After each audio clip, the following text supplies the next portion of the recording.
Laura Kelly and Derek Schmidt went head-to-head today, answering questions in their final debate of the 2022 governor's race. While they provided details on everything from the future of abortion regulations to the legalization of medical marijuana, KAKE senior political reporter Pilar Pedraza shows us they also took plenty of shots at each other, mostly over Sam Brownback and national politics. Thank you so much. Laura Kelly and Derek Schmidt have rarely appeared together taking questions while on the campaign trail, and this is only the second time they've gone head-to-head in a traditional debate.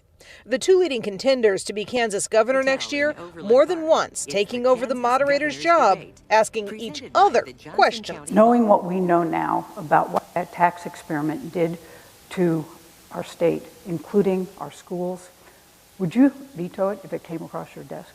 And I have a question for you, Governor. Do you think that America and Kansas are better off today than they were before Joe Biden was elected president? While they remained civil, they didn't necessarily pull their punches. Schmidt going after Kelly for her repeated efforts to tie him to Governor Sam Brownback. The governor has an unhealthy obsession with one of her predecessors. Former New Jersey Governor Chris Christie, in town to support Derek Schmidt on the campaign trail this next week, said that's a legitimate issue in a campaign. Well, look, I mean, all I know is that if you're a candidate for re-election, and I was one a number of years ago, the only reason you talk about the past is if you don't want to talk about what you've done in office. And I think that that's the point that Derek was making, and I think it's a good one.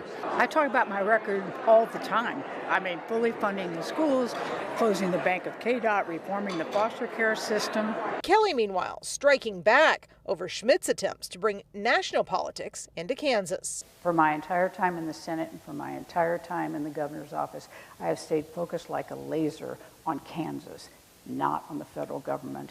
Once again, Derek Schmidt did not speak with the media after the debate was over. This was the last meeting of the two candidates before voting starts in just a couple of weeks.